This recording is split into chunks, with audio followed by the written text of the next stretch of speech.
Ladies and gentlemen, welcome back to Driven Wild. Today we're talking about how to identify orders with hidden tips. Hidden tips are one of, if not the most exciting yet frustrating parts of Doordash. It's exciting because when you get a really good order that had a hidden tip, let's say it went from 8 to 18 or 13 to 30, you know how that goes. There's this nice dopamine kick, you get excited, like, whoo, that's some good money. Then there is the frustrating part. This is your income that you're talking about. This is the thing that, you make a living from. When a company messes with your literal living, that's pretty frustrating. So what we're going to talk about is how to identify if an order can potentially have a hidden tip by the acceptance screen. And I'm going to talk about this in such a way to where it's easily applied in a practical manner. The content of this video is not legal advice. It's not financial advice. It's not business advice. It's not tax advice of any kind. This video is for entertainment purposes only. It is advised that before you apply any information you find online, that you conduct your own research and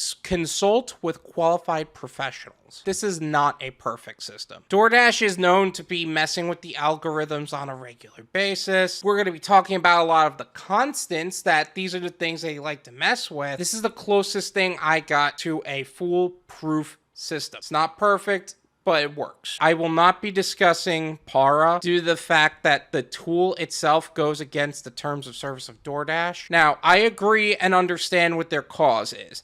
People should know what they're getting into prior to accepting an order. But I feel uncomfortable telling you to sign up for something that can potentially get you deactivated, because that's pretty messed up. So I would rather talk to you about methods that work and that you can apply into your own life. Before we go into how to identify hidden tips, we need to do a quick refresher on the DoorDash pay model. You are paid per order, not per hour. Each order is calculated under these parameters: base pay plus promo pay plus tips. And each of these three things has a low point. Peak pay is obviously the low point, is no peak pay at all. So 0. Base pay, now this is market dependent. Now some areas, the lowest base pay you could possibly get is $2.25. Some is $2.50. Some is $2.75. You got to figure out what that is for you. And the best way to do that is when you're doing a shorter order, let's say a mile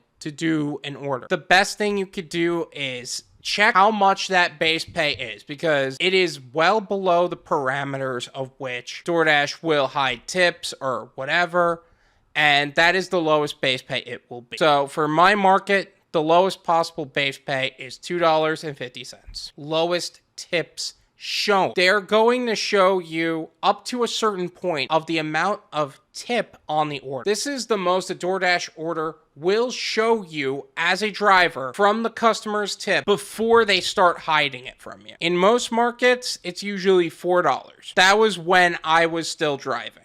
So it would be $2.50 plus 4 equals $6.50. There's a chance that there is a hidden tip. How does peak pay calculate into that? Well, the hidden tip metric increases to the amount of the peak pay. While it may not be active in most cases, in the event that it is, the hidden tip metric changes. Let's say the peak pay from 5 p.m. till 9 p.m. is $1. So the hidden tip low point goes from $6.50 for $2.50 plus 4 to $7.50, $2.50 plus 1 plus 4. Make sense? I hope so, because I really am trying to make this as clear as possible. Now, what metrics end up revealing the tip? It's the dollar to mile ratio. Oh, you mean about your acceptance rating? No, not about the acceptance rating. The dollar to mile ratio for tip revealing. Now, the more miles it takes to complete an order, the more of the tip will be revealed. I was trying to figure out what the exact metric was when I was deactivated, so this part is going to be a little shaky. The best I could tell is that the dollar to mile ratio for dollars revealed to the amount of miles driven was 1.7 to 1.85 to every dollar. That is what the hidden tip ratio would kind of bounce around. And they would reveal the tip more in 25-cent intervals. So up till about 3.6 miles worth of driving, the lowest it would end up going would be $6.50. As more miles were revealed, more of the tip would be revealed, and it would be revealed in 25-cent intervals. In the event that there are more miles than that and no more of the tip is revealed, let's say it's 6 miles for $6.50, there is no more tip to reveal. Now, they do it this way for a few different reasons. To keep you guessing, to make you take lower cost orders, to make it so that they don't have to add more to the base pay for distance. They could just reveal more of the tip instead of actually adding more to the base pay. I'm sure you guys have seen that more than once. And just overall DoorDash shady business practice. Come on, we're dealing with a company that stole tips and has not shown a single profit yet. The thing about this metric is that I tried to explain this to people, and I feel like their heads were going to explode. Oh, now I got to do algebra in order to basically figure out there's a hidden tip. Not necessarily. In an attempt to not overcomplicate it with crazy math equations, let's talk about other indicators of a hidden tip within an accept screen. Item count. The more items in an order, the greater the size of the order. Greater size in the order means greater cost, and the order greater cost means the bigger the tip. Now, is it 100% possible that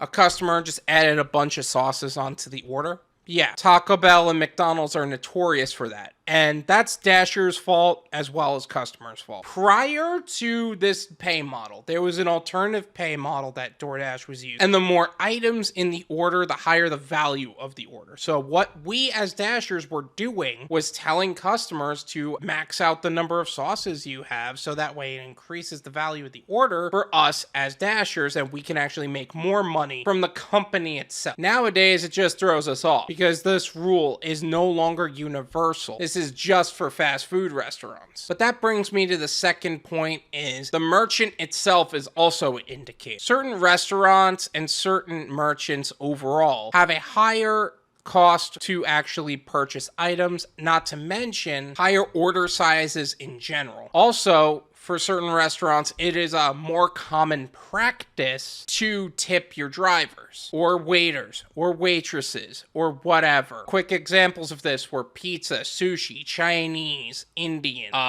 Cheesecake Factory, Chili's, Maggiano's, whatever. What this doesn't apply to is fast food or fast casual. Fast casual is more like Subway, Chipotle, Five Guys.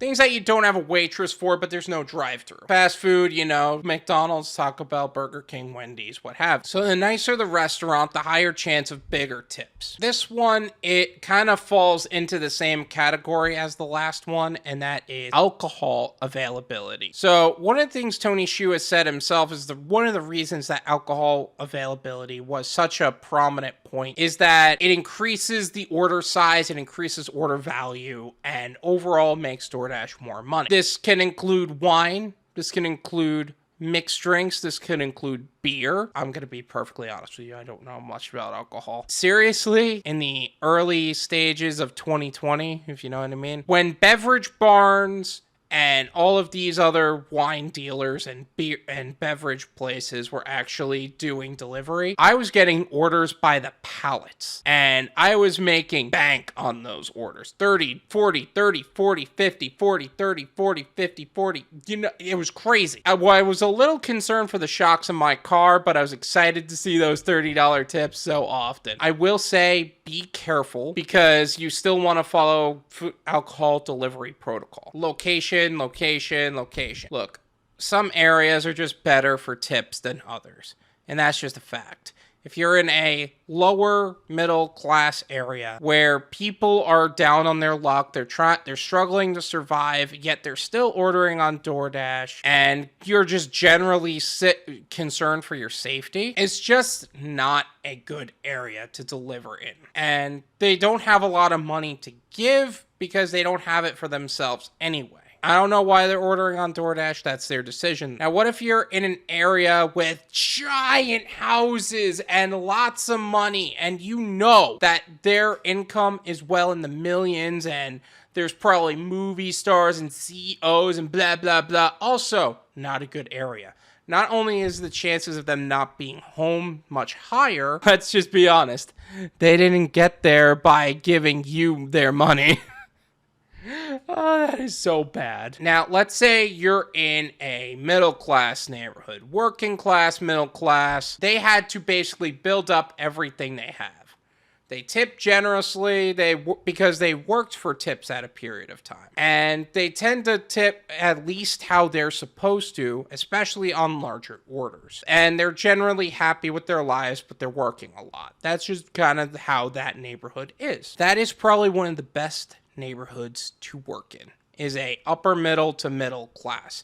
People who have made all the money they have, even if it's in the millions, it's financially better off than others. That's probably one of the best areas to work in. In fact, your acceptance rating would probably be in the 30s, and you're totally fine with that because you're just getting that many good orders that often. You stay in that area for as long as you can, don't tell anybody about it, and just kind of keep raking in the dough. That's what I would tell you. Again, this is not a foolproof system. There is very good chance that DoorDash is going to see this and mess with the algorithms more. It is pretty messed up because you should be able to make at least a living on DoorDash. At least. The goal is to make a living, but it's not to stay on DoorDash. You want to diversify. You want to be able to work your way out of DoorDash eventually. But using this system is a great way for you to at least make a living in the meantime. There may be more variables in the future that change how hidden tips actually work, but make sure you just keep an eye out for what those variables are or could be. With that said, thank you so much for watching. I really appreciate it. As always, make sure to hit the like button,